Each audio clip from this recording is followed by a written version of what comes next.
So once we establish कि हम लोगों ने इंग्लिश एसे को किन पैरामीटर्स के ऊपर बेसिकली प्रिपेयर करना है, द नेक्स्ट स्टेप इज़ कि हम लोगों ने इंग्लिश एसे पेपर के दिन अपना टॉपिक चूज़ कैसे करना है और उसके ऊपर आउटलाइन बनानी कैसे है.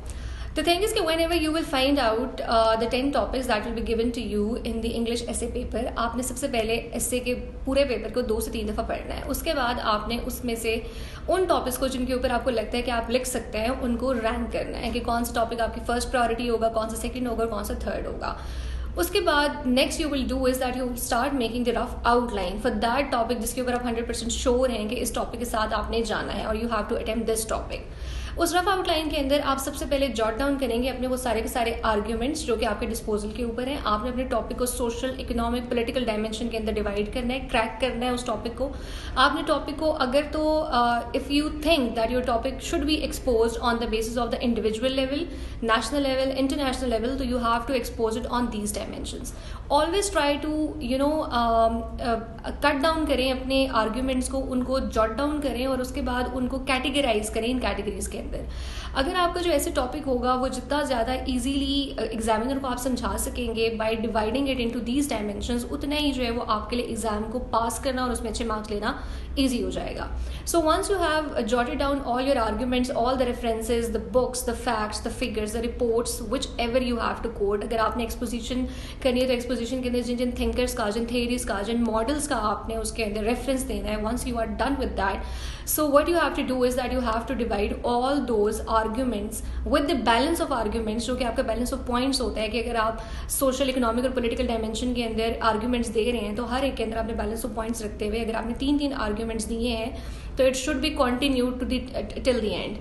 3 ही आपके सोशल में होंगे, 3 इकोनॉमिक में, 3 ही पॉलिटिकल में. Similarly if you are talking about the global happening, किसी भी आपने कोई ऐसा टॉपिक चूज़ किया जिसके अंदर आपको ग्लोबल डायमेंशन का भी टच देना है तो you have to give the same number of arguments in that realm as well. So once this argumentation and points and everything is done, you have to start working on your introduction. Try to make your thesis statement very, very catchy. Try to add some idiomatic expression in it. Try to start it with very, you can say very catchy sort of statement that should be good enough कि वो आपके examiner को आपका पूरा का पूरा जो stance है वो कन्वे कर दे. That either you are against the topic which is being given or you are favoring the topic which is being given. So whichever stance you are choosing, you have to convey it exactly in your thesis statement. Thesis statement should be very, very catchy. It should be free from any grammatical error. कोई बड़ा उसमें grammatical error नहीं होना चाहिए. And same is the case with your introduction जो आप लिखेंगे वो एग्जेक्टिव समरी होगी आपके उन सारे पॉइंट्स, उन सारे आर्ग्यूमेंट्स की जो कि आपने आउटलाइन के अंदर जॉट डाउन किए हैं. इंट्रोडक्शन के अंदर भी ट्राई कि आपका कोई मेजर ग्रामेटिकल एरर ना हो. इंट्रोडक्शन में आपने कोई भी रिपोर्ट, किसी थिंकर का नाम, किसी थेरी को, किसी बुक को, किसी फैक्ट फिगर को कोट नहीं करना. It is highly not recommended कि आप इंट्रोडक्शन के अंदर इस तरह की कोई भी चीज़ दें. It should be executive summary in which you should not give any conclusionary tone. Then jump to the exposition. Exposition को आपने बहुत अच्छे तरीके से करना है. आपने टॉपिक को सबसे पहले डिफाइन करना है, उसकी एटिमोलॉजी बतानी है, उसकी रूट्स बतानी है, उसका हल्का सा हिस्टोरिकल एविडेंस देना है, उसकी एवोल्यूशन का बताना है और फिर उसके बाद आपने इस चीज़ को सपोर्ट करना है through the thinkers, philosophers, theories, models, books, which ever you have at your disposal. उसके बाद आपने अपने जो ऐसे के पैराग्राफ्स हैं उनके अंदर कोहेरेंस और कोहेजन को कंटेन रखते हुए you have to start writing on these paragraphs and you have to connect every paragraph with the subsequent paragraph through the different connectors like furthermore, moreover, similarly, on the other hand. इस तरह से करके more over, इस तरह के connectors use करते हुए आपने ट्रांजिशन जो है वो अपनी पैराग्राफिंग की करनी है.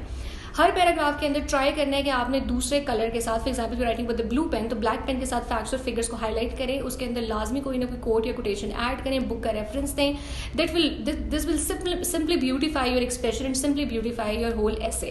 It will also add weight to your arguments. और जो आप कंक्लूजन लिखेंगे it will be again in the nutshell. You have to compose again your whole essay topic. उसको दोबारा से जो आप एक एग्जेक्टिव समरी के अंदर कंक्लूड करेंगे कि what you have concluded. And at the end conclusion के बाद भी you have to give a very very relevant quote और उस रेलिवेंट कोट के ऊपर आप अपने एसे को कंक्लूड करेंगे. This is basically how you have to start English essay from scratch and how you have to conclude every single thing which you have mentioned in your essay in such a way that it should give a very good impression to your examiner and it should be very, very impressive. I hope it was helpful and you would apply these tricks. Thank you.